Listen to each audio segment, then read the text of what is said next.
जय माता दी।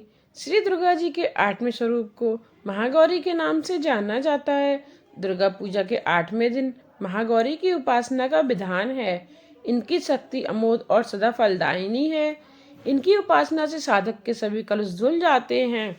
श्वेत वृषे समारूढ़ा श्वेतांबर धरा शुचि महागौरी शुभम दधान महादेव प्रमोदता। दुर्गा सप्तशती के 13वें अध्याय में राजा सुरत और वैश्यों को देवी के वरदान का वर्णन किया गया है। श्री मार्कंडेय जी बोले, राजन, इस प्रकार मैंने तुमसे देवी के उत्तम महात्म्य का वर्णन किया जो इस जगत को धारण करती है। उन देवी का ऐसा ही प्रभाव है। वे ही विद्या उत्पन्न करती हैं। भगवान विष्णु की माया स्वरूप उन भगवती के द्वारा ही तुम ये वैश्य तथा अन्य अन्य विवेकी जन मोहित हुए हैं तथा आगे भी मोहित होंगे। महाराज, तुम उन्हीं की परमेश्वरी की शरण में जाओ। आराधना करने पर वे ही मनुष्यों को भोग स्वर्ग तथा मोक्ष प्रदान करती हैं। श्री मार्कंडेय जी बोले, कौशिकी जी, मेधा मुनि के ये वचन सुनकर राजा सुरत ने उत्तम व्रत का पालन करने वाले उन महाभाग मनुष्य को प्रणाम किया। वे अत्यंत ममता के कारण और राजच्युत होने से बहुत खिन्न हो चुके थे। महामुने, इसलिए विरक्त होकर वे राजा तथा वैश्य तत्काल तपस्या को चले गए और वे जगदम्बा के दर्शन के लिए नदी के तट पर रहकर तपस्या करने लगे। राजा तथा वैश्य उत्तम देवी सूक्त का जप करते हुए तपस्या में प्रवृत्त हुए। वे दोनों नदी के तट पर देवी की मिट्टी की मूर्ति बनाकर पुष्प, धूप और हवन आदि के द्वारा उनकी आराधना करने लगे। उन्होंने पहले तो आहार को धीरे धीरे कम किया, फिर बिल्कुल निराहार रहकर देवी में ही मन लगाकर एकाग्रता पूर्वक उनका चिंतन आरंभ किया। वे दोनों अपने शरीर के रक्त से बलि देते हुए 3 वर्ष तक लगातार स्वयं पूर्वक देवी की आराधना करते रहे। इस प्रकार प्रसन्न होकर जगत को धारण करने वाली चंडिका देवी ने प्रत्यक्ष दर्शन देकर कहा। देवी बोली, राजन तथा अपने कुल को आनंदित करने वाले वैश्य, तुम लोग जिस वस्तु की अभिलाषा रखते हो वह मुझसे मांगो, मैं संतुष्ट हूँ, अतः तुम्हें वह सब कुछ दूंगी। श्री मार्कंडेय जी बोले, तब राजा ने दूसरे जन्म में नष्ट न होने वाला राज्य मांगा तथा इस जन्म में भी शत्रुओं की सेना को बलपूर्वक नष्ट करके पुनः अपने राज्य प्राप्त कर लेने का वरदान मांगा। वैश्य का चित्त संसार की ओर से खिन्न एवं विरक्त हो चुका था, अतः उन्होंने अहंता रूपी आसक्ति का नाश करने वाला ज्ञान मांगा। देवी बोली, राजन, तुम थोड़े ही दिनों में शत्रुओं को मारकर अपना राज्य प्राप्त कर लोगे। अब वह तुम्हारा राज्य स्थिर रहेगा। फिर मृत्यु के पश्चात तुम भगवान विवस्वान के अंश से जन्म लेकर इस पृथ्वी पर सांवरिक मनु के नाम से विख्यात होगे। हे वैश्य, तुमने भी जिस वर को मुझसे प्राप्त करने की इच्छा की है उसे देती हूँ। तुम्हें मोक्ष के लिए ज्ञान प्राप्त होगा। श्री मार्कंडेय जी बोले, इस प्रकार उन दोनों को मनोनुकूल वरदान देकर तथा उनके द्वारा भक्ति पूर्वक अपनी स्तुति सुनकर देवी अंबिका तत्काल अंतर्ध्यान हो गई। इस तरह देवी के वरदान पाकर क्षत्रियों में श्रेष्ठ सूर्य से जन्म लेकर सांवरिक नामक मनु होंगे। देवी भगवती बोली, मैं सच्चिदानंदमयी सर्वात्मा देवी रुद्र, वसु, आदित्य तथा विश्व देवगणों के रूप में विचरती हूँ। मैं ही मित्र और वरुण दोनों को, इंद्र और अग्नि को तथा दोनों अश्विनी कुमारों को धारण करती हूँ। मैं ही शत्रुओं के नाशक आकाशचारी देवता सोम को, त्वष्टा प्रजापति को तथा पूषा और भग को भी धारण करती हूँ, जो भविष्य से संपन्न होकर देवताओं को उत्तम भविष्य की प्राप्ति कराता है तथा उन्हें सोमरस के द्वारा तृप्त करता है। उस यजमान के लिए मैं ही उत्तम यज्ञ का फल और धन प्रदान करती हूँ। मैं संपूर्ण जगत की अधीश्वरी, अपने उपासकों को धन की प्राप्ति कराने वाली, साक्षात्कार करने योग्य परब्रह्मा को अपने से अभिन्न रूप से जानने वाली तथा पूजनीय देवताओं में प्रधान हूँ। मैं प्रश्न स्वरूप में अनेक भावों में स्थित हूँ। संपूर्ण भूतों में मेरा प्रवेश है। अनेक स्थानों में रहने वाले देवता जहाँ कहीं जो कुछ भी करते हैं वह सब मेरे लिए करते हैं। जो अन्न खाता है वह मेरी शक्ति से ही खाता है। इसी प्रकार जो देखता है, जो सांस लेता है तथा जो कही हुई बात सुनता है वह मेरी सहायता से उक्त सब कर्म करने में समर्थ होता है। जो मुझे इस रूप में नहीं जानते वे न जानने के कारण ही दीन दशा को प्राप्त होते हैं। हे बहुश्रुत, मैं तुम्हें श्रद्धा से प्राप्त होने वाले ब्रह्म तत्व का उपदेश कराती हूँ। सुनो, मैं स्वयं ही देवताओं और मनुष्यों द्वारा सेवित इस दुर्लभ तत्व का वर्णन करती हूँ। मैं जिस जिस मनुष्य की रक्षा करती हूँ उसको सबकी अपेक्षा अधिक शक्तिशाली बना देती हूँ। उसी को सृष्टिकर्ता ब्रह्मा, परोक्ष ज्ञान संपन्न ऋषि तथा उत्तम मेधा शक्ति से युक्त बनाती हूँ। मैं ही ब्रह्मद्वेषी हिंसक असुरों का वध करने के लिए रुद्र के धनुष को चढ़ाती हूँ। मैं ही शरणागत जनों की रक्षा करने के लिए शत्रुओं से युद्ध करती हूँ। तथा अंतर्यामी रूप से पृथ्वी और आकाश में व्याप्त रहती हूँ। मैं ही इस जगत के पिता रूप आकाश को सर्वाधिष्ठान स्वरूप परमात्मा के ऊपर उत्पन्न करती हूँ।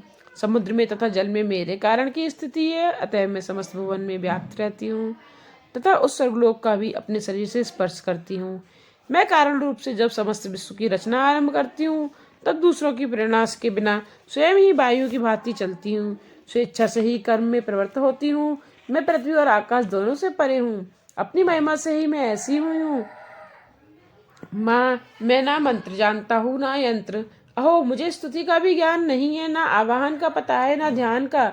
स्रोत और कथा की जानकारी भी नहीं है। ना तो तुम्हारी मुद्राएं जानता हूँ और ना व्याकुल होकर मुझे विलाप करना ही आता है। मैं केवल तुम्हारा अनुसरण, तुम्हारे पीछे चलना जानता हूँ, जो सब क्लेशों को और समस्त दुख विपत्तियों को हर लेने वाला है, सबका उद्धार करने वाली कल्याणमयी माता। मैं तुम्हारी पूजा की विधि नहीं जानता। मेरे पास धन का भी अभाव है।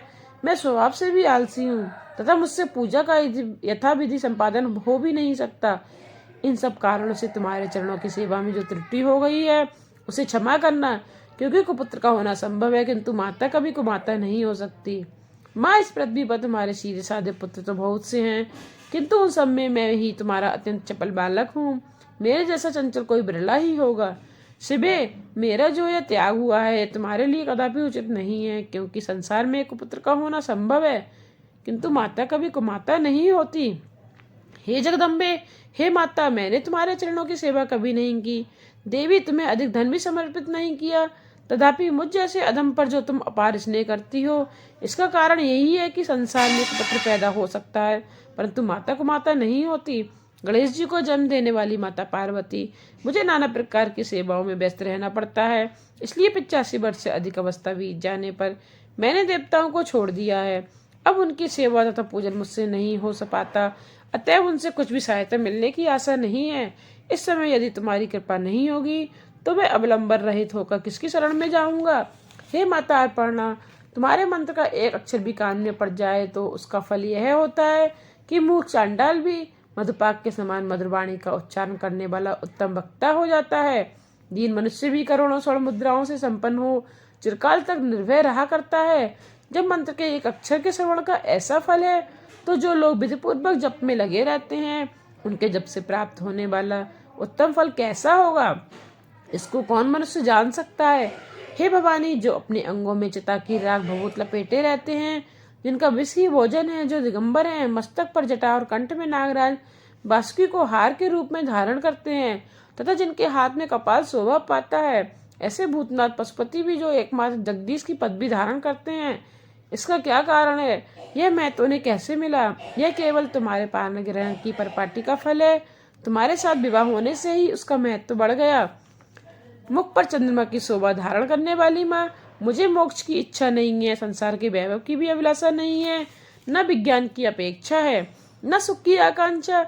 अतः तुमसे मेरी यही प्रार्थना है कि मेरा जन्म मृडानी, रुद्राणी, शिव भवानी इन नामों का जप करते हुए बीते। माँ श्यामा, नाना प्रकार की पूजन सामग्रियों से कभी विधि पूर्वक तुम्हारी आराधना मुझसे न हो सकी। सदा कठोर भाव का चिंतन करने वाली मेरी वाणी से कौन सा अपराध नहीं किया, फिर भी तुम स्वयं ही प्रयत्न करके मुझ अनाथ पर जो कृपा दृष्टि रखती हो माँ, ये तुम्हारे ही अनुसार है। तुम्हारे जैसे दया में माता ही मेरे जैसे पुत्र को भी आश्रय दे सकती है। माता दुर्गे, करुणा सिंधु महेश्वरी, मैं विपत्तियों में फंसकर आज जो तुम्हारा स्मरण करता हूँ, मेरी इस सठता का न मान लेना, क्योंकि भूख प्यास से पीड़ित बालक माता का ही स्मरण करते हैं। जगदम्बे, मुझ पर तुम्हारी जो पूर्ण कृपा बनी हुई है, इसमें आश्चर्य की कौन सी बात है। पुत्र अपराध पर अपराध क्यों न करता जाता हो, फिर भी माता उसकी अपेक्षा नहीं करती। महादेवी, मेरे समान कोई पापी नहीं है और तुम्हारे समान दूसरी कोई पाप हारने नहीं है। ऐसा जानकर जो उचित जान पड़े भय आप करें। शिवजी बोले, देवी सुनो, अब मैं उत्तम कुंजिका स्रोत का उपदेश करूंगा, जिस मंत्र के प्रभाव से देवी का पाठ सफल होता है। कवच, अर्गला, कीलक, रहस्य, सूक्त, ध्यान, विन्यास और यहाँ तक कि अर्चन भी आवश्यक नहीं है। केवल कुंजिका के पाठ से दुर्गा पाठ का फल प्राप्त होता है। यह कुंजिका अत्यंत गुप्त और देवों के लिए भी दुर्लभ है।